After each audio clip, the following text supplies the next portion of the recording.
नामाचा उच्चार रात्रंदिवस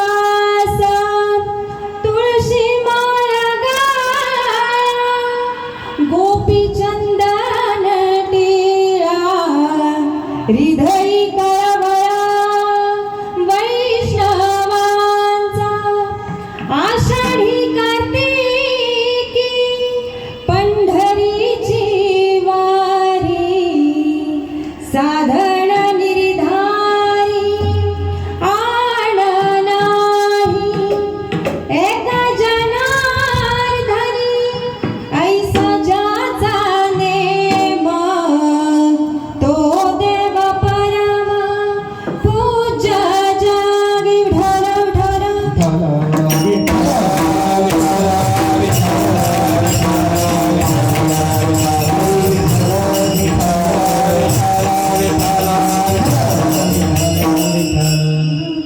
आवड देवासी तोय का प्रकार नामाचा उच्चार रात्रंदिवस पांडुरंग करू प्रथम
नमन त्यांच्या कृपालाने कथेचा विस्तारू बाबाजी सद्गुरु ध्यास ओम नमो ज्ञानेश्वरा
वर्णो रघुवर धीरज सुख जोदायक फलचारी बुद्धिहीन तनु जानिके सुमिरो पवन कुमार बल बुद्धि विद्या देऊने हर लोकले सबिमार हे दुख भंजन मारुती नंदन हे दुख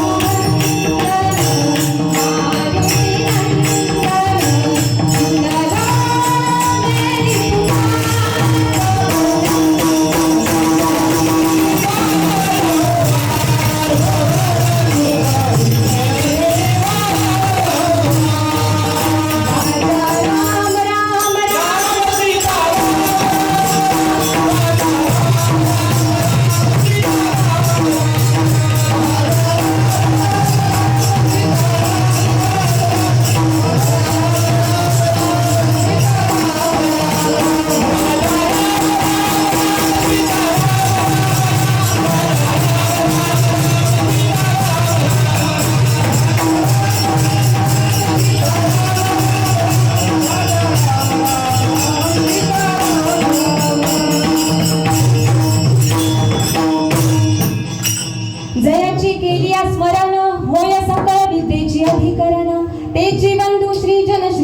नामाचा उच्चार रात्रंदिवस.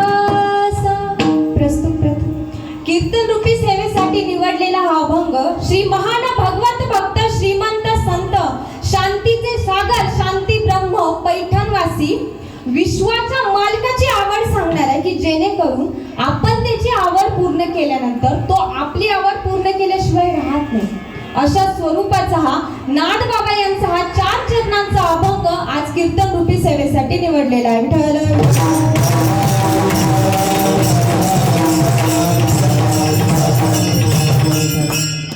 कीर्तन निरोपाला सुरुवात करण्यापूर्वी अल्पसा परिहार देणं गरजेचं आहे. अखिल कोट ब्रह्मांड नायक जगाचा मालक परमपिता भगवान परमात्म्याच्या कृपेने श्री दत्त महाराजांच्या कृपेने आज हा कार्यक्रम इथं पार पडतोय. एवढ्या थंडीमध्ये सुद्धा तुम्ही सगळेजण इथे आलात. तुम्हाला वाटतं का असे खेडेगावांमध्येच हे कार्यक्रम होत असतात? बोलत चला, माझा एक कॉन्फिडन्स लो होतो बरं का. बोलत चला, वाटतं का? नाही ना. देवाच्या दारात आले तोंड पाडून बसू नका, फ्रेश बसा. माऊलींनी कार्यक्रमाचं कौतुक फार छान केले, की प्रथम मला सकाळी ही लावण्याची लवाळी प्रगटे जैसे आगळे अंगणाने. कार्यक्रमाबद्दल काय बोलायचं, इथं सगळं बघायला गेले इथं सगळे ज्ञानानं मानानं वयानं खूप मोठे, सगळे ज्ञानवंत मानवंत आहे, जे की खूप सुप्रसिद्ध आहे. आणि कार्यक्रमाचं कौतुक म्हणजे कार्यक्रमाचं नियोजन एकदम जितक्या तिथं केलेलं आहे. खरं तर या कार्यक्रमाबद्दल ज्यांनी मला सांगितलं असे वयाने ज्येष्ठ ज्ञानाने श्रेष्ठ माझे मामा आदरणीय हरिभक्त परायण नारायण महाराज बोर, तसेच बाबांच्या कृपा आशीर्वादाने ही सेवा माझ्याकडे आली, त्यामुळे मी त्यांची मनापासून ऋणी आहे. खरं तर त्यांच्यासाठी जोरदार टाळ्या झाल्या पाहिजे. इथे उपस्थित असलेले सुप्रसिद्ध असे गायनाचार्य माझे मामा, खरं तर त्यांच्या सपोर्टमुळे त्यांच्या गाईडमुळे मी आज इथे उभी आहे. हरिभक्त पारायण अविनाश महाराज वंडेकर, त्यांच्यासाठी जोरदार टाळ्या झाल्या पाहिजे.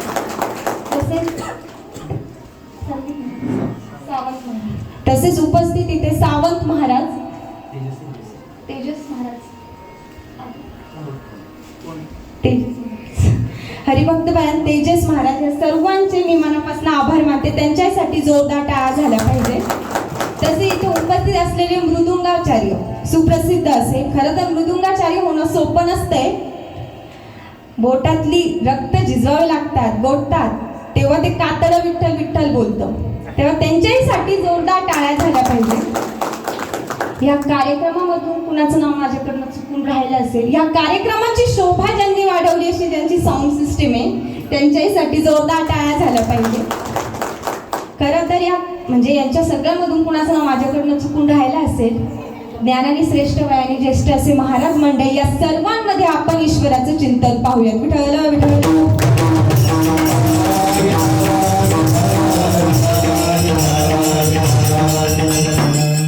कार्यक्रमाचं वर्णन काय करायचं, जिथं टाळ विना आणि पखवाज वाजतो ना तिथं पंढरपूर साकारल्यासारखं वाटतं. लक्षात ठेवा, हा आनंद तुम्हाला कुठं विकत घेता येणार नाहीये. पैशाने कमवण्यासारखी गोष्ट नाहीये ही, की बाजारात गेलं नाले घेऊन, आहे का? नाही. किती धन कमवा, कितीही संपत्ती कमवा, इथंच भेटणारी हा आनंद. लक्षात घ्या, 40 नंतर तुमच्या शिक्षणाला तुमच्या डिग्रीला फार महत्व उरत नाही. 50 नंतर तुमच्या सौंदर्याला फार महत्व उरत नाही. 60 नंतर तुम्ही किती मोठं घर बांधलं याला महत्व उरत नाही. आणि 70 नंतर बँकेमध्ये तुमच्या अकाउंटवर किती बॅलन्स आहे याला कोणी विचारत नाही. हा आनंद इथंच मिळणार आहे तुम्हाला. तुम्ही म्हणता आज तुम्ही तुमच्या मुलांसाठी 1 लाख कमवून ते 10 कोटी कमवा, पोरांसाठी किती कमवलं तर कमीच आहे. तुम्ही आज म्हणता पैसा आल्यावर मी आनंद घेईल, अरे त्या पैशाच्या नादात तुम्ही म्हातारपणाकडे चालले हे दिसतं का तुम्हाला? त्यामुळे आनंद घ्या. भगवंताच्या दारात आलायत ना तर आनंद घ्या. आनंद या जीवनाचा सुगंध परिदरे वळावा. आनंद या जीवनाचा सुगंध परिदरे वळावा. पाण्यातला सूर्य ऐसा ओघातून ओघळावा. आनंद या जीवनाचा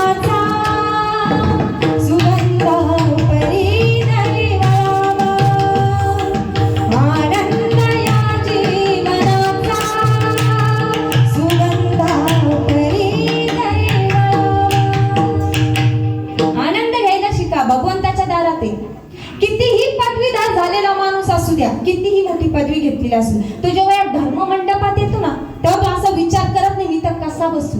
जिथं जागा भेटल तिथं तो बसून मोकळा होतो. कशाची ताकद ही? या आनंदाची, या नामाची, या परमार्थाची ताकद ही. वाळवंटामध्ये असंच कीर्तन चालू होतं. सगळे संत मंडळी बसले होते आणि नामदेवराय कीर्तन करत होते. एकदम देहभान विसरून नाचत होते. मग जगाचा मालक तिथे आनंदाने नाचत असेल, तिथं नाचणार नाही का? नाचेल का नाही? लक्षात घ्या, जिथं आनंद आहे तिथं सत्य आहे. जिथं सत्य आहे तिथं भगवान परमात्मा आहे. हे महाराज प्रमाणात सुद्धा सांगतात, माझे भक्त गाठी जेथे नारदा मी उभा देते, हिची आम्हा करणे काम बीज वाढवावे नाम. माझे भक्त जिथं माझे नामस्मरण करतात तिथं मी असतो, असं देवाचं म्हणणं आहे. नारदाने असाच देवाला प्रश्न केला, काय रे देवा, तू असतो तरी कुठं म्हणे? ना तू वैकुंठात असतो, ना तू योग्यांकडे असतो, ना तू लक्ष्मीपाशी असतो, तू असतो तरी कुठं म्हणे?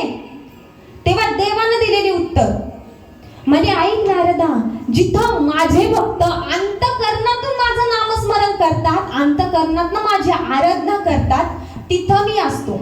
मग इथे एवढा छान कार्यक्रम चालू आहे, इथं भगवान परमात्मा आहे, यात कुठली शंका नाही. विठ्ठल विठ्ठल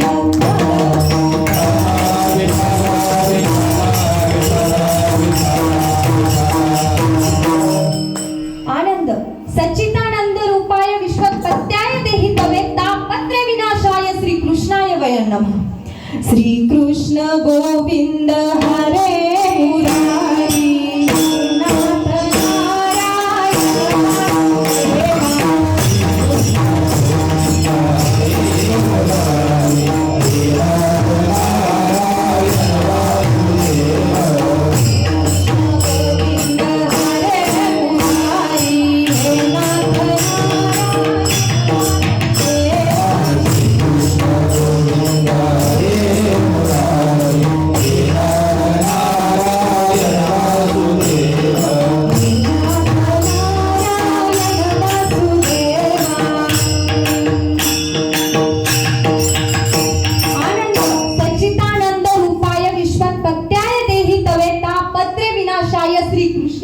नाथ सच्चिदानंद रूप देवाचंच रूप आहे ना, मग आनंद आहे.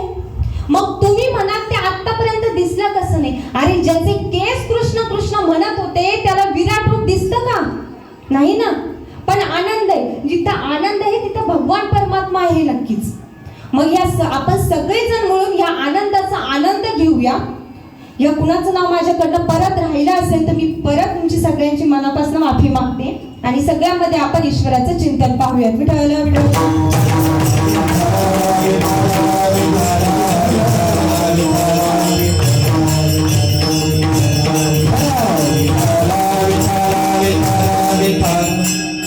अभंगाचा सरळ आणि थोडक्यात अर्थ मी आधी तुमच्या समोर मांडते आणि त्यानंतर आपण त्याचं विस्तृत चिंतन पाहू. आवडे देवासी तो एका प्रकार नामाचा उच्चार रात्रंदिवस. काय आवडतं देवाला सांगा बरं? एवढा रात्रीचा दिवस एक करता, एवढा जीवाचा आटापिटा करता, कशासाठी करता? भजन गाता, हरिपाठ करता, काकडाई करता, कीर्तनालाही येता, कीर्तनही ऐकता. का करता? देवांना खड्डे पडेपर्यंत आंघोळ घालतात, देवपूजा करतात. काहीतरी कारण असेल ना, की देवाने तुमच्यावर प्रसन्न व्हावं म्हणूनच करतात की नाही तुम्ही सगळं? देवानं तुमचं जीवन एकदम सुखी करून टाकावं म्हणूनच करतात ना. लक्षात घ्या, विश्वाच्या मालकाची आवड ऐकायची आपल्याला यांच्यात. देवाला त्याची स्तुती केलेली, देवाला त्याचं कौतुक केलेलं सगळ्यात जास्त आवडत. आणखी काय आवडतं देवाला? तुळशी माया गाळा, गोपी चंदन टेळा, हृदयी कळवळा वैष्णवांचा. ज्याच्या गळ्यात पवित्र तुळशीची माळ, ज्याच्या कपाळावर चंदनाचा टिळा, ज्याच्या गळ्यात, ज्याच्या मनात वारकऱ्यांविषयी कळवळा, ही व्यक्ती देवाला जास्त आवडते. आता महिला मंडळ, तुमच्या घरी पाहुणे आले, तुम्ही काय विचारता त्यांना? चहा, कॉफी, जेवण काहीतरी विचारतातच ना. मग काय विचारता? जेणेकरून ते तुमच्यावर प्रसन्न व्हावे म्हणूनच ना. तसंच आहे, आपण त्याची आवड जर ऐकली तर तो आपल्यावर प्रसन्न होणार आहे. हेच विश्वाच्या मालकाची आवडेल हेच नाथबाबा आपल्याला सांगतात. आणखी काय आवडतं? आषाढी कार्तिकी पंढरीची वारी, साधन निर्धारी आण नाही. आषाढी कार्तिकीची वारी देवालाही आवडते. तू तिथे उभा आहे ना कटेवर हात ठेवून, का माझे भक्त आज येतील, माझे भक्त उद्या येतील मला भेटायला. वारी देवाला आवडत्या. लक्षात घ्या, ज्याच्या मुखात नामाचा लळा आहे, ज्याच्या कपाळावर चंदनाचा टिळा आहे, ज्याच्या मनात वारकऱ्यांविषयी कळवळ आहे, ही व्यक्ती देवाला तर आवडते पण ती जगात वंदनीय ठरते. हेच नाथबाबा शेवटच्या चरणात सांगतात. विठ्ठल विठ्ठल.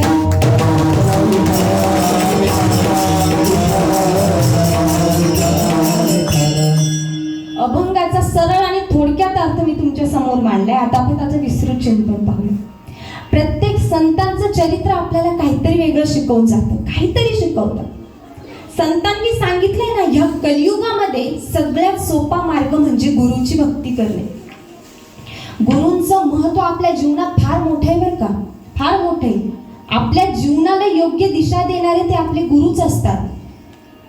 या कलियुगामध्ये सगुण स्वरूप म्हणजे आपले श्री दत्तात्रय महाराज. दत्त म्हणजे काय हो? दत्त म्हणजे कोण? दत्त म्हणजे देणे. त्यांनी दिले ना आपल्याला ज्ञान, वैराग्य, करुणा, भक्ती, मुक्ती, एवढं सगळं दिलंय. आई अनुसया आणि अत्री ऋषींच्या आश्रमात जन्म घेऊन त्रिगुणात्मक स्वरूप प्रकट केले एका देहात, ते म्हणजे आपले श्री दत्त महाराज. लक्षात ठेवा, त्यांनी सुद्धा 24 गुरु स्वीकारले, देव असून सुद्धा. मग आपल्या जीवनात गुरुचं किती महत्व आहे लक्षात घ्या ना. जीव छोट्या जीवांमधून, प्राणी मात्रांमधून, निसर्गातून त्यांनी सांगितलंय, दत्त महाराजांनी सांगितलंय, ज्याच्यामध्ये शिकण्याची जिद्द असते ना, त्याच्यासाठी हे संपूर्ण जगच गुरु आहे, संपूर्ण सृष्टीच गुरु आहे. हेच संतांनी आपल्याला सांगितलं. खरं तर संतांचं महत्व आपल्या जीवनात फार मोठं आहे.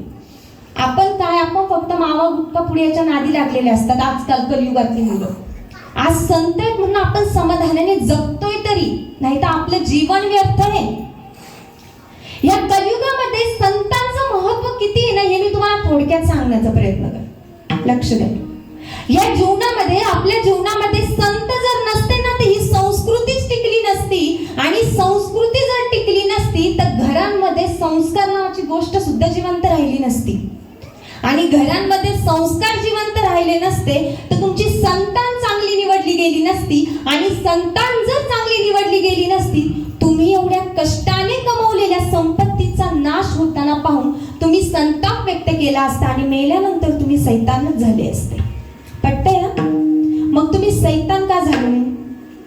कारण तुम्ही मरताना संताप व्यक्त केला नाही. बरं, तो का केला नाही? कारण तुम्ही एवढ्या कष्टाने कमवलेल्या संपत्तीचा नाश झालेला नाही. तो का झाला नाही? कारण तुमची संतान चांगली निवडली गेली म्हणून. आणि संतान कशी चांगली निवडली गेली? बोलत चला, अशी तोंड फाडून बसू नका, भगवंताच्या दारात आहोत आपण. संतान कशी चांगली निवडली गेली? तर घरांमध्ये संस्कार जिवंत राहिले म्हणून. आणि कसे संस्कार जिवंत राहिले? संस्कृती टिकली म्हणून. आणि संस्कृती कोणामुळे टिकली असं वाटतं तुम्हाला? तर फक्त आणि फक्त आपल्या संतांमुळे टिकली.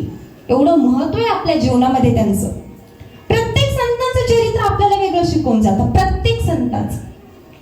ज्ञानोबारायांकडे पाहिलं तर ज्ञान प्राप्त होतं, तुकोबरायांकडे पाहिलं तर वैराग्य प्राप्त होतो, त्याग कळतो त्यांनी केलेला. नामदेवरायांकडे पाहिलं तर भक्ती आणि भावाचा दिवा अंतकरणात पेटल्याशिवाय राहत नाही. आणि नाथांकर जर पाहिलं ना तर मन अंतकरण शांत झाल्याशिवाय राहत नाही. फुकट त्यांना संत म्हणत नाही, त्यांनी तेवढं सहनही केलंय, फार त्याग केला. त्यांच्या भक्तीमध्ये एवढी ताकद होती ना, तर त्यांना मडकी घडवायला सुद्धा यावं लागलं होतं. फिरत्या चाकावरती दिसे मातीचा आकार, विठ्ठला तू वेडा कुंभार, विठ्ठला तू वेडा कुंभार, तू वेडा कुंभार. एवढी ताकद होती त्यांच्या भक्तीमध्ये. त्यांची भक्ती होती ती निस्वार्थी. आजकाल कलियुगामधली भक्ती असते ती फक्त स्वार्थी. लक्षात ठेवा. प्रत्येक संत शिकवतात ना आपल्याला. ज्ञानोबऱ्यांकडे पाहिलं तर ज्ञान प्राप्त होतं म्हणजे बघा ज्ञानाला किती किंमत आहे. प्रत्येक क्षेत्रात, कोणत्याही क्षेत्रामध्ये पदवीधर झालेला माणूस असू द्या, डॉक्टर असो, इंजिनियर असो, आजकाल गायन विशारद आहेत, महाराज पखवाज विशारद आहेत, प्रत्येक क्षेत्रात ही व्यक्ती, ही मंडळी जेव्हा एखाद्या बैठक चालू असताना जातात तेव्हा त्या बैठकीतले सगळे माणसं का उठतात हो? ते त्यांच्या वयाला किंमत देतात की त्यांच्या ज्ञानाला किंमत देतात? ज्ञानालाच किंमत देणार ना. एवढंच नाही, याउलटही सांगते, एखादी 60-65 वर्षाचे वयस्कर आजोबा जेव्हा एखाद्या युवा कीर्तनकाराच्या चरणाला नमस्कार करतात तेव्हा तो त्याच्या वयाचा मान असतो की त्याच्या ज्ञानाचा मान असतो? ज्ञानाचाच मान असतो. म्हणजे बघा ज्ञानाला किती किंमत आहे या जगावर. समाजात सन्मानाने वावरायचं असेल ना तर माणसाला ज्ञान हवंच. अर्धवट ज्ञान काही उपयोगाचं नाही, ते घातकच ठरतं. त्यामुळं माणसाला ज्ञान हे हवंच. तुकोबरांकडे पाहिलं तर वैराग्य प्राप्त होतो, त्याग कळतो त्यांनी केलेला. अरे ज्यांनी इहलोकीच्या सुखाची पण अपेक्षा केली नाही आणि परलोकीच्या सुखाची पण अपेक्षा केली नाही ते म्हणजे आपले जगद्गुरु तुकोबराय. आपण त्यांना वैराग्याची महामूर्ती म्हणतो. का म्हणतो वैराग्याची महामूर्ती? काय वैराग्य या शब्दाची व्याख्या काय सांगा? वैराग्य म्हणजे इहलोकी आणि परलोकीचं सुख न भोगणे म्हणजे वैराग्य, आणि ते तुकोबारांकडे होतं. आज 60-65 लाखांची जहागीर खतपत्र पाण्यात बुडवली. या कलियुगातल्या माणसांनी बुडवली असती का? नसती बुडवली. ते म्हटले असते मी याच्यासाठी कमवलं का, त्यांच्यासाठी कमवलं का. ज्यांच्यासाठी कमवलं ते म्हणतात का आमच्यासाठी एवढं कमवून ठेवलं म्हणून? नाही म्हणणार. त्यांनी हा विचारच केला नाही, दान करून टाकलं सगळं. ते जर असे निवांत जर बसले ना, फक्त एकच काम त्यांचं भगवान परमात्माचं नामचिंतन, बाकी काहीच नाही. गोविंद गोविंद मना लागली या छंद, गोविंद गोविंद मना लागली या छंद.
सर्वात त्यागी जीवन जगले जगद्गुरु तुकोबराय. देवाला लागतं तरी काय रे? अंतकरणातनं परमार्थ करावा एवढीच देवाची इच्छा असते ना. अंतकरणातनं नामस्मरण करावं एवढीच देवाची इच्छा असते. देव म्हणत नाही रात्रंदिवस माझं नाव घ्या. देव म्हणतो संसार करता करता परमार्थ करा. देवाला एवढंच आवडतं रे. आणि हेच महाराज अभंगाच्या पहिल्या चरणात सांगतात.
नव्हता, पण जेव्हा मी स्टेजवर आले, गादीवर उभी राहिले, इथलं वातावरण बघितलं, माझा कॉन्फिडन्स खरंच वाढला. खरंच खूप छान वातावरण आणि एवढ्या महाराज मंडळीमध्ये मला उभं राहण्याची संधी मिळाली, त्यामुळे खरंच माझं भाग्य आहे. आणि इथे बाबांच्या कृपा आशीर्वादाने ही सेवा माझ्याकडे आली, त्यामुळे मी खरंच सगळ्यांची मनापासून ऋणी आहे. अभंगाकडे येऊया. नामदेवरायांकडे पाहिलं ना, भक्ती आणि भावाचा दिवा अंतकरणात पेटल्याशिवाय राहत नाही. लक्षात घ्या, भावाशिवाय भगवान परमात्म्याची प्राप्ती नाही. अंतकरणात भाव असेल तर देव तुम्हाला मिळणार आहे. अंतकरणात भाव पाहिजे. देव भुकेला कशाचा आहे रे? फक्त देव तुमच्या प्रेमाचा, देव तुमच्या भावाचा भुकेला आहे. काही लोक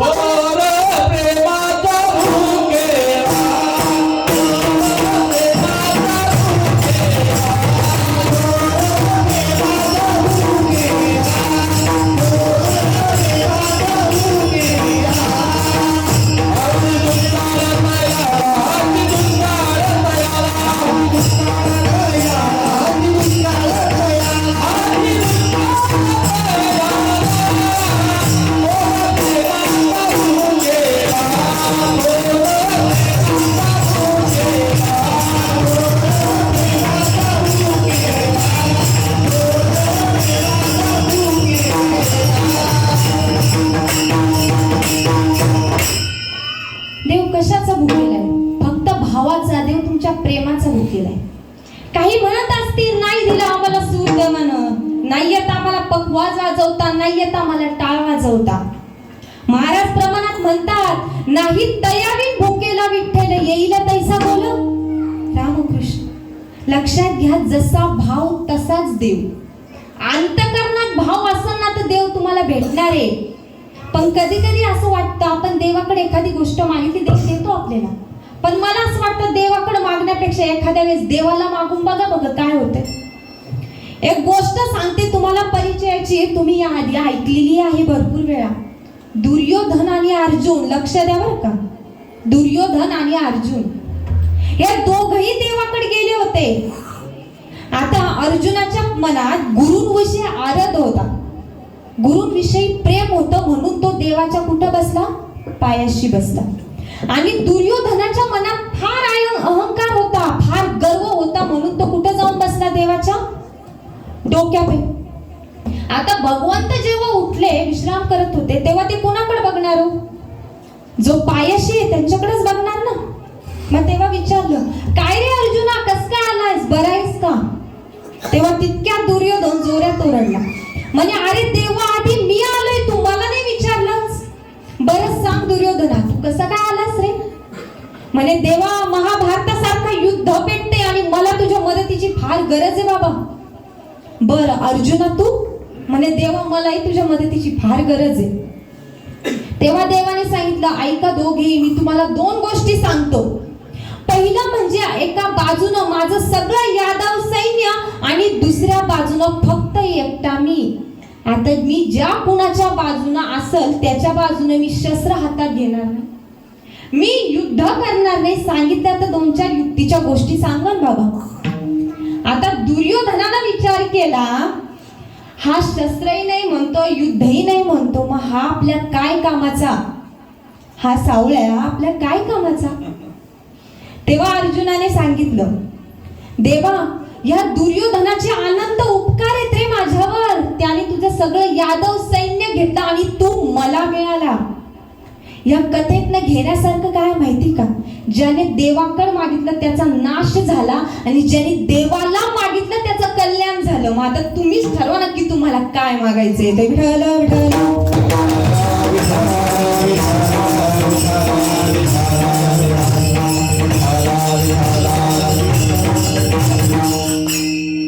अंतकरणातनं मागितलं देव देणार आहे हो तुम्हाला.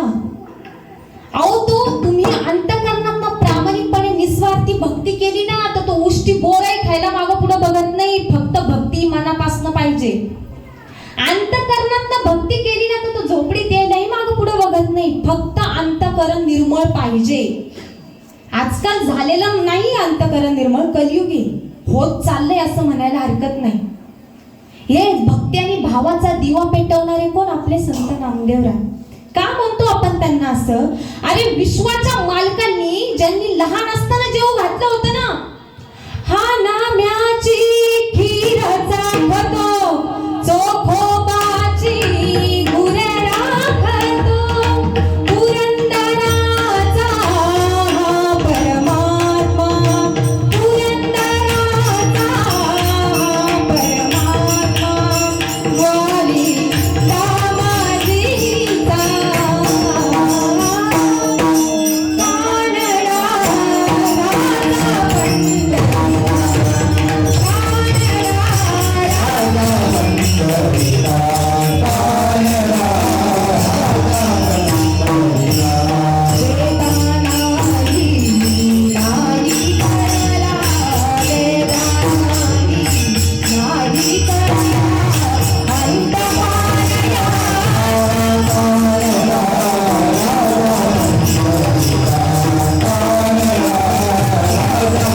म्हणते ना, नाथांकडे पाहिलं तर अंतःकरण शांत होतंय. मन कसं शांत ठेवायचं हे नाथबाबा आपल्याला सांगतात.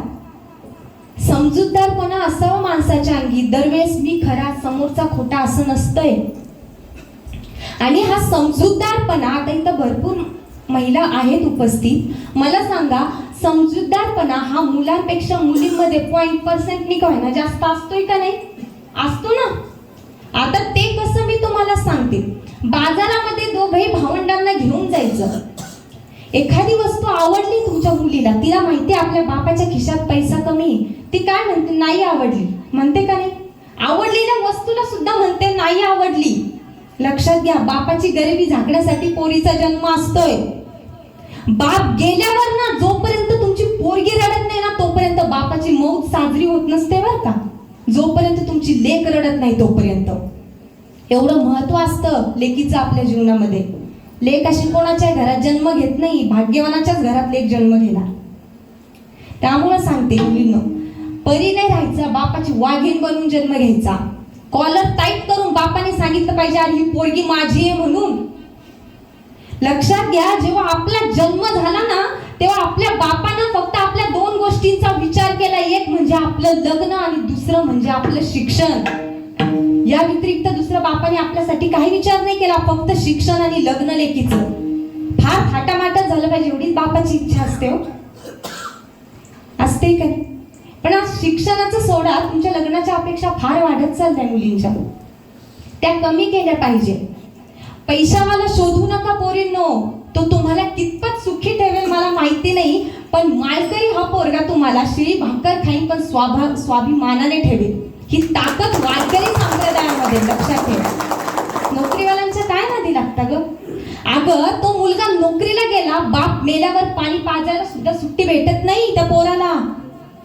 आणि इथं मालकरी पोरगा बाप थोडा जरी आजारी असला ना, सुट्टी टाकतो, नोकरी करत नाही तो. ज्याला नोकर म्हणून राहायचं ना आयुष्यात त्यांनी नोकरी करायची, पण ज्याला मालक म्हणून राहायचं ना त्यांनी व्यवसाय करायचा, अध्यात्मात यायचं, परमार्थ करायचा. लक्षात ठेवा, ही ताकद असते म्हणून सांगते.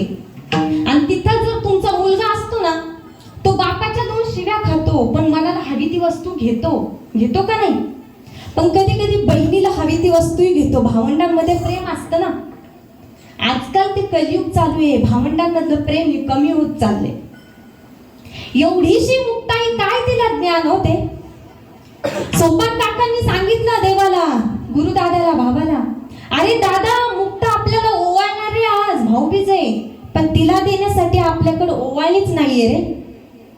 एवढीशी मुक्ताई काय म्हणाली? म्हणे अरे दादा, एवढे जीव ओवाळून टाकणारे भाऊ असताना बहिणीला त्या ओवाळणीची गरजच काय? एवढीशी मुक्ताई काय ते ज्ञान? आजची मुक्ताई ती मुक्ताई कंपॅरिझन करा तुम्ही. आई उलट सांगते, बाई तू 500 टाकणारे त्याच्याकडनं 1000 मागून घे, ही आजकालातली पिढी आहे. आणि ती तेव्हाची मुक्ताई. काय ते ज्ञान आलं होतं तिला? कसं काय आलं? तेव्हाची मुक्ताई अध्यात्म, परमार्थ. आणि आत्ताची मुक्ताई 16 Pro 17 Proच्या नादी आहे फक्त.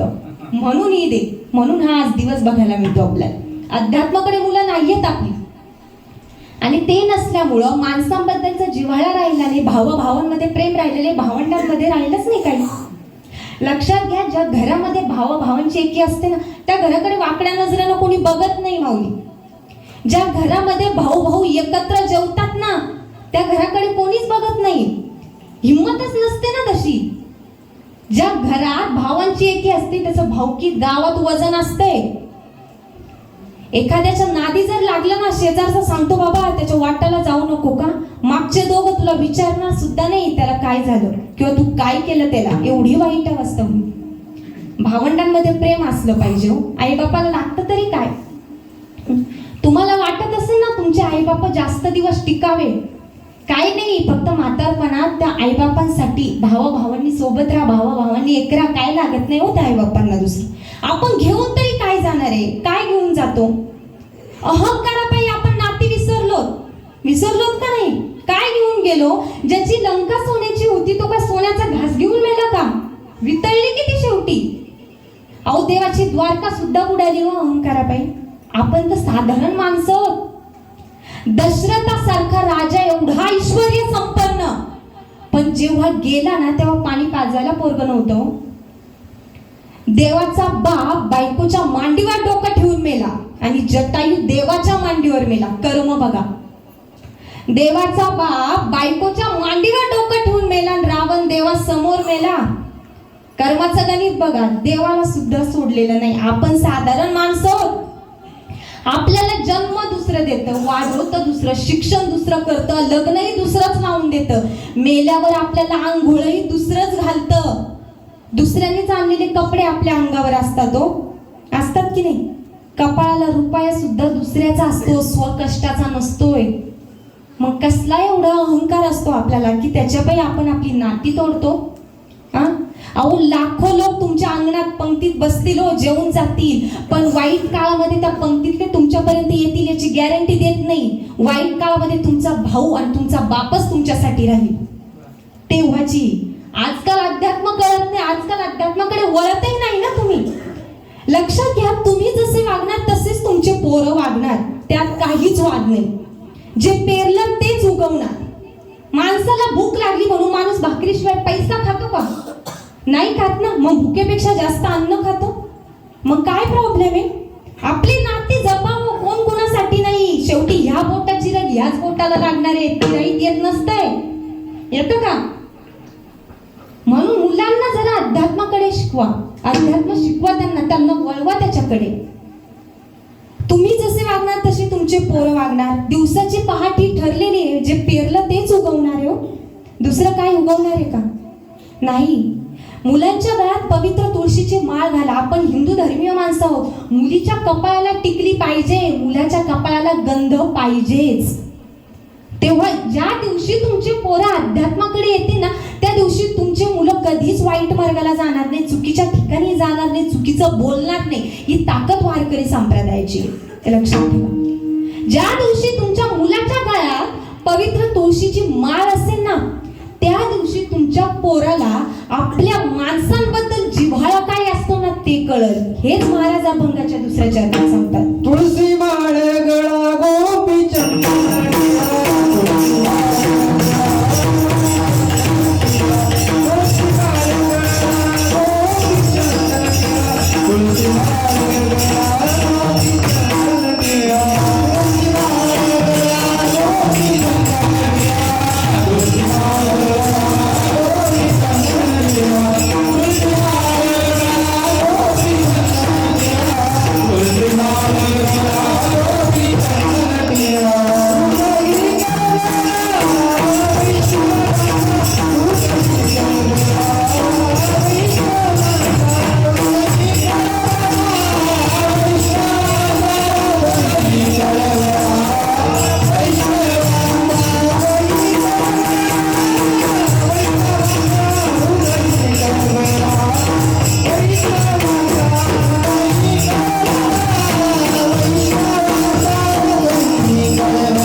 परमार्थाकडे या. परमार्थ असा उतार वयात करायचा नसतोय. या मृत्यू लोकामध्ये, या इह लोकामध्ये आपल्याला जन्म मिळालाय ना, त्याचं सार्थक, त्याचं कल्याण आपल्याला करता आलं पाहिजे. लक्षात या, जन्म मिळाला ना, त्याचं सार्थक आपल्याला करता आला पाहिजे. हा जन्म परत नाही बर का. मनुष्य हा जन्म तुम्हाला परत मिळणार नाही. कितीतरी जन्म मिळतील. 84 लाख योनी होत्या, त्यापैकी 83,99,999 योनी ह्या देवाने निर्माण केलेल्या आहेत. पण देवालाही कधी काळी असं वाटलं, मी एवढ्यांना निर्माण करून उपयोग तरी काय झाला, हे साधं माझं नामस्मरण सुद्धा करते नाही. म्हणून देवानं 84 लाखावी मनुष्याची योनी निर्माण केली. त्यातनंच आपल्या सगळ्यांचा जन्म झाला. कितीतरी लाख कितीतरी कोटी वेळा वेगवेगळे जन्म घेऊन आपल्याला हा देह धारण झाला. कधीही न मिळणारा देह. नरदेह दुर्लभ झाला, नरदेह दुर्लभ झाला, नरदेह दुर्लभ झाला, नरदेह दुर्लभ झाला, नरदेह दुर्लभ झाला, नरदेह दुर्लभ झाला. वर्षाची गणना, वर्षाची गणना, वर्षाची गणना.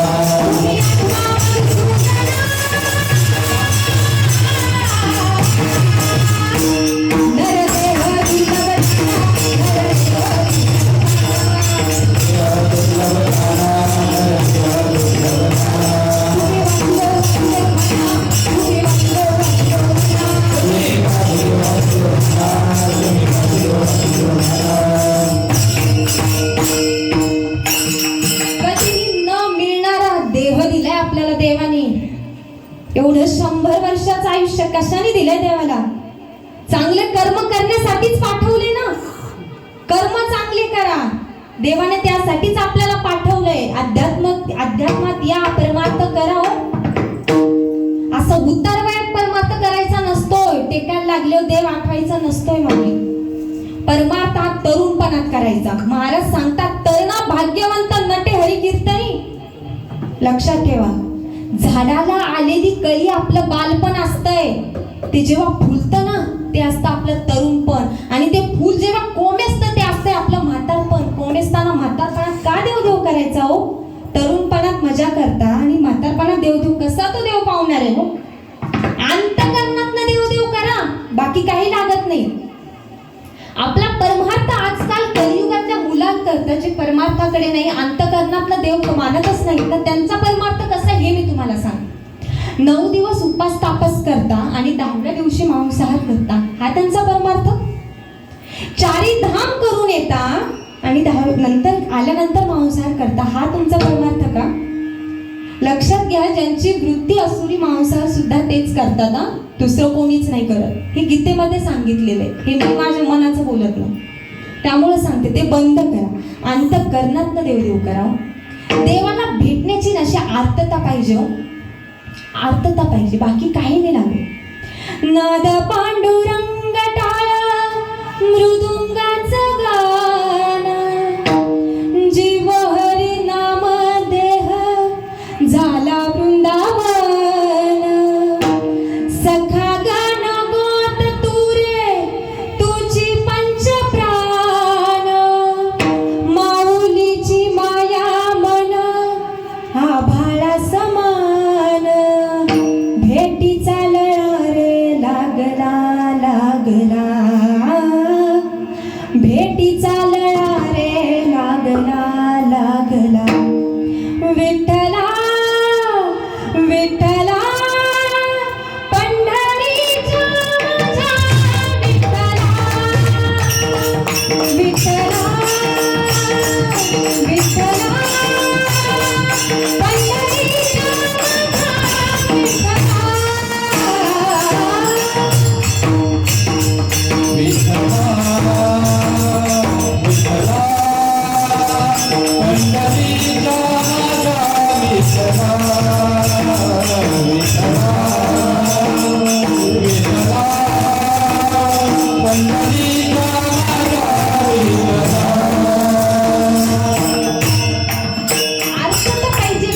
देवाला भेटण्याकरता अंतःकरणात पाहिजे रे ती भेट. म्हणतात का आपण भेटायला कधी जातो? आषाढी कार्तिकी पंढरीची वारी, साधन निर्धारी आण नाही.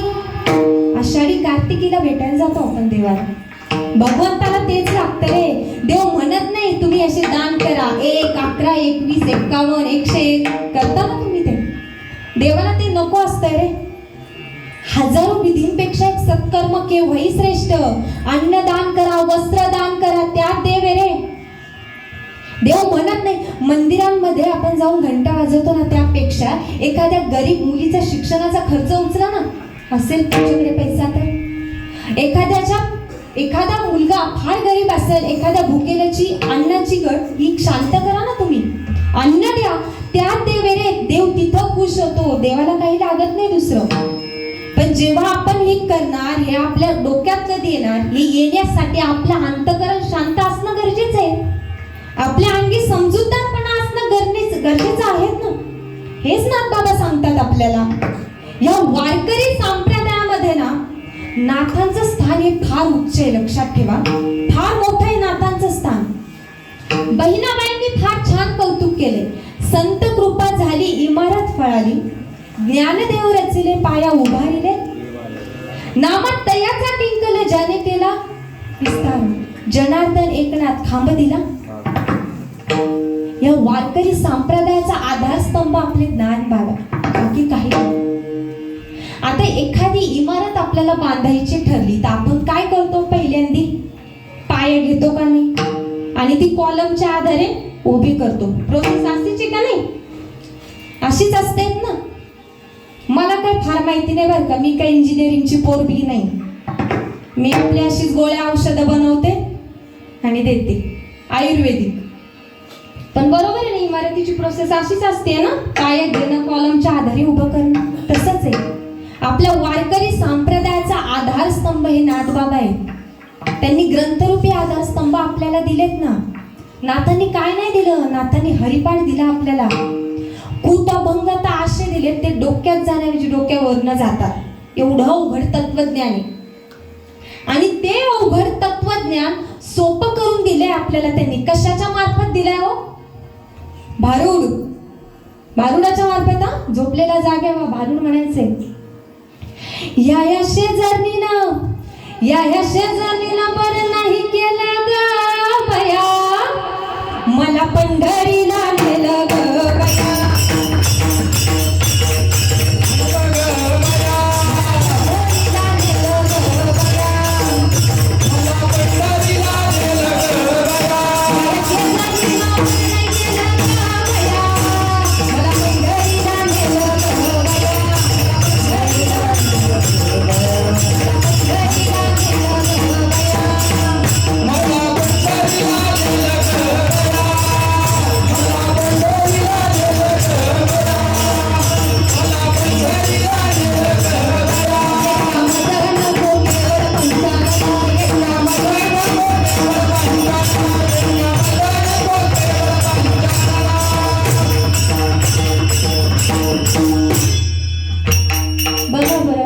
तुम्हाला कोणी म्हटलं का टाळ्या वाजवा? आपण वाजवा लागले का नाही तुम्ही? मग ही ताकद, या नामाची, या परमार्थाची ताकद आहे.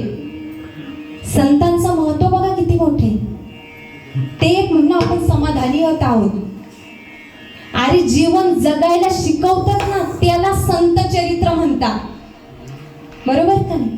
आजकाल आपण सगळं म्हणतो, या माणसाकडे एवढी गाडी आहे, मोठा बंगला आहे, भरपूर दिसतंय. अरे त्यामागे त्याने केलेले कष्ट दिसतात का तुम्हाला?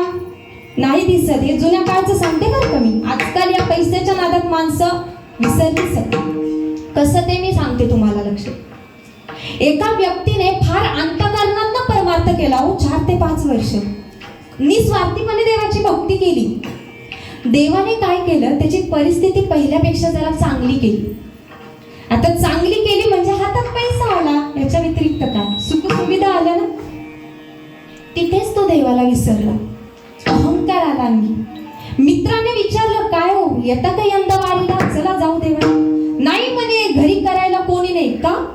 जोपर्यंत तुमच्याकडे परिस्थिती नव्हती, जोपर्यंत तुमच्याकडे पैसा नव्हता, तोपर्यंत तुम्ही देव करू शकता. आणि ज्या हाती तुमच्याकडे पैसा आला, तुम्ही देवाला विसरले. लक्षात ठेवा, ज्याच्यात मोठं करण्याची ताकद असते तो लहानही करू शकतो. ज्यांनी जन्माला घातले तो तुम्हाला जन्मातूनही घेऊन जाऊ शकतो, एवढी ताकद आहे. लक्षात ठेवा. म्हणून देवाला कधी विसरू नका. आणि तुमच्या आयुष्यात, तुमच्या नशिबात वाईट गोष्टी घडत असते ना, त्याचा दोष तुम्ही कधी देवाला देऊ नका. ते तुमचे कर्म आहे, भोग आहे, भोगावेच लागतात. तो चांगले कर्म केले फळही चांगलं भेटणार, वाईट कर्म केले फळही वाईटच भेटणार आहे. भोग भोगल्याशिवाय देव सुद्धा स्वर्गाचा रस्ता दाखवत नाही. आपण साधारण माणसं आहोत. कर्म देवाला सुद्धा चुकले नाही, आपल्याला काय चुकणार सांगा बरं. एक गोष्ट सांगते तुम्हाला देवकी मातेची आणि देवाची. देवकी मातेने विचारलं देवाला, अरे मी तुझी आई आहे ना, मी देवाची आई आहे, माझ्या वाट्याला 11 वर्ष जेल का? तेव्हा देवानं सांगितलं, कितीतरी हजार कितीतरी लाखो वर्षांची पुण्याई म्हणून मी तुझ्या पोटी जन्म घेतला असं देवानं सांगितलं. पण त्या 1000 वर्षांमध्ये तू काही पापही केलीत ना, मग त्याचा दोष, त्याचं हे फळ म्हणून मी तुझ्यापासून 11 वर्ष लांब राहील. लक्षात ठेव, तू माझ्या मागच्या जन्मी माझी सावत्र आई कैकई होतीस आणि तू मला माझ्या जन्मदात्या आईच्या मायेपासून 14 वर्ष लांब ठेवलं होतंस. म्हणून ह्या जन्मी मी तुझ्या पोटी जन्म घेतला आणि तुझ्या मायेपासून तेवढा लांब राहिलो, तुझ्यापासून तेवढा लांब राहिलो. आणि मी ह्या जन्मी माझ्या यशोदा मैयाकडनं ती माया आज अनुभवतो. मलाही 14 वर्ष वनवास होता ना, निमित्त बाकी तू होती, पण ते भोग माझ्या नशिबी होतेच की, ते मला भोगावेच लागले. मग कर्म मला चुकलं नाही तर तुम्हाला कसं चुकणार? देवाला चुकलं नाही तर आपल्याला कसं चुकणार सांगा ना. मग एखादा माणूस मोठा होतो, त्याच्या मागे त्याचे कष्ट आपल्याला दिसत नाही, आपण फक्त बोलत जातो. तुकोबरायांना आपण वैराग्याचा मूर्तिमंत पुतळा म्हणतो. का म्हणतो? त्यांनी किती सहन केलं, त्याच्या मागचा त्याग आपल्याला दिसला का कधी? नाही दिसला. आज आपल्या दिवसाची माऊली ज्ञानोबरायांचं नाव घेतल्याशिवाय सुरुवात होत नाही, पण त्यांनी सहन किती केलं सांगा. फुकट संत म्हणत नाही हो कोणी कोणाला. आजकाल संत म्हणायचं तरी कोणाला, कोणी कोणाच्या पाया पडतं. लक्षात घ्या, जो कोणी कोणाच्या कधीच पाया पडायचं नाही. कीर्तनकाराच्या कधी पाया पडायचं नाही. जोपर्यंत कीर्तनकार या नारदाच्या गादीवर उभा असतो ना, त्याच वेळेस या कीर्तनकाराच्या पाया पडायचं, तोपर्यंत नाही. ज्या दिवशी गादी सोडली त्या दिवशी कीर्तनकाराच्या पाया बिलकुल पडायचं नाही. हे मी माझ्या मनाचं सांगत नाही, लक्षात घ्या. शास्त्रामध्ये असं सांगितलंय, मी म्हणून तुम्हाला ते सांगते. जे मी वाचलं मी ते तुम्हाला सांगते, बाकी काही नाही. कपाळाला नाकापासनं कपाळापर्यंत गंध लावला म्हणजे संत होत नाही. गळ्यात तुळशींच्या माळा नुसत्या टेकवल्या म्हणून संत होत नाही. दाखवण्यापुरतं लोक परमार्थ करतात. कशाला करायचा तो परमार्थ? खिशाला नरेंद्र महाराजांचा बिल्ला लावतो. मी नावं ठेवत नाही बरं का. परमार्थ करायचा आहे ना तुम्हाला, अंतकरणात न करा. श्रद्धा ठेवायची ना, अंतकरणात न श्रद्धा ठेवा. असं कोणी नाव नाही ठेवलं पाहिजे, लक्षात ठेव. संत म्हणायचं तरी कोणाला हो? ज्यांनी काळ जिंकला त्यांना म्हणतो आपण संत. जे जन्म आणि मरणाच्या पलीकडे जगले ना, आपण त्यांना म्हणतो संत. बाकी काहीच नाही. अंतकरणात ना परमार्थ करावं लागतं. काय देवाला काहीच नाही लागत. देव तुमच्या फक्त प्रेमाचा, देव फक्त तुमच्या भावाचा भुके आहे. काय म्हणतात महाराज शेवटच्या चरणात?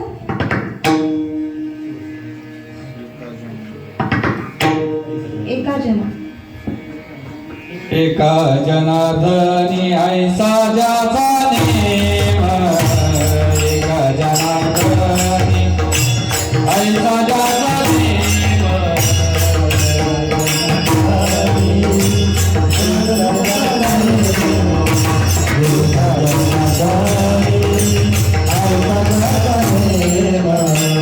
एका जनार्दनी ऐसा ज्याचा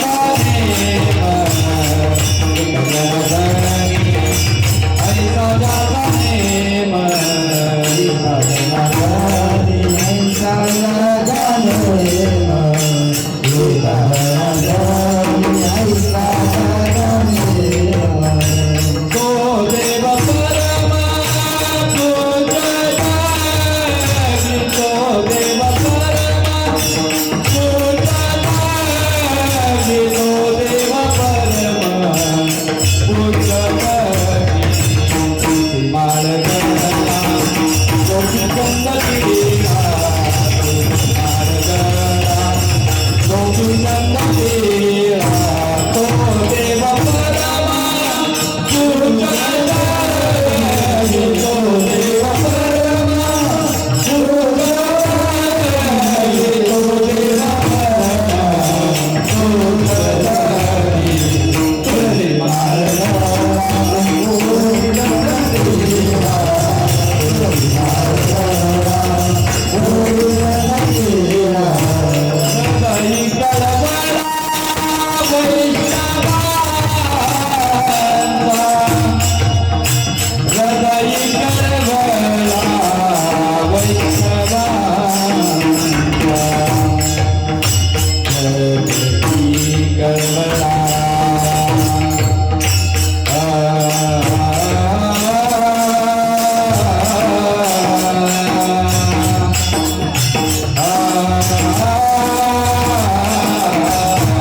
अभंगाच्या शेवटच्या चरणाबद्दल थोडंसं सांगता येईल तर लगेच आपण बरं माहिती.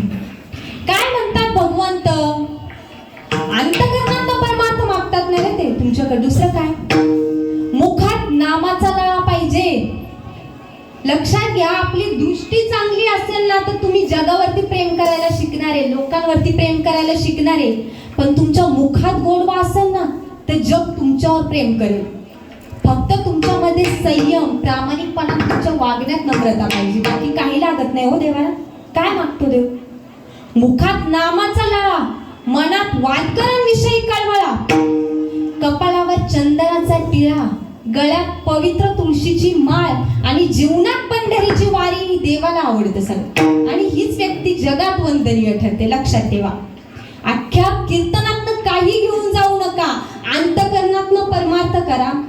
मुला बाळांना अध्यात्मात घाला. तुम्हाला वाटत असेल ना तुमच्या मुलांनी योग्य मार्गावर चालवा तर मुलांना अध्यात्मात घाला. शिक्षण कितीही घेऊ द्या, कितीही लाखाचं पॅकेज तुम्ही तुमच्या पोरांना घेऊ द्या, त्याबाबत माझं मत नाही. पण ज्या दिवशी तुमची मुलं परमार्थात अध्यात्मात येतील ना, कमीत कमी तुमचे पोरं तुमच्यापासून तुटणार तरी नाही. इथं उपस्थित असलेले जेवढे माणसं आहेत त्यांनी मला सांगावं, तुमचा मुलगा बाहेर नोकरीला आहे, तुमची मुलगी बाहेर नोकरीला आहे, स्वतःहून कधी फोन करते का हो तुम्हाला? तुम्ही करा तेव्हाच ना. 100 पैकी 1% असेल. अध्यात्माचं ज्ञान ज्या मुला मुलींना ना त्या आईबापापासून अशी तुटत नाही. हेच मला या कीर्तनातलं सांगायचंय. आयुष्यामध्ये गुरुचं महत्व काय? आपल्या जीवनाला दिशा देणारे आपले गुरु असतात. लक्षात ठेवा. देवांनी सुद्धा गुरु स्वीकारले होते रे. आपण काय? मग आपल्या जीवनामध्ये किती गुरूंचं महत्व आहे, आपल्याला किती गरज आहे त्यांची, एवढंच या कीर्तनातलं घेऊन जा. बाकी काही नाही गेलं तरी चालेल. लक्षात ठेवा. सगळ्यांनी हात वरती करा. भजन म्हणायचंय. ठोपार कुमाई, ठोपार कुमाई, ठोपार कुमाई, ठोपार कुमाई,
तर या कीर्तनातनं बाकी काही घेऊन जाऊ नका. जेवढ्या गोष्टी सांगितल्या तेवढं मनापासून लक्षात ठेवा.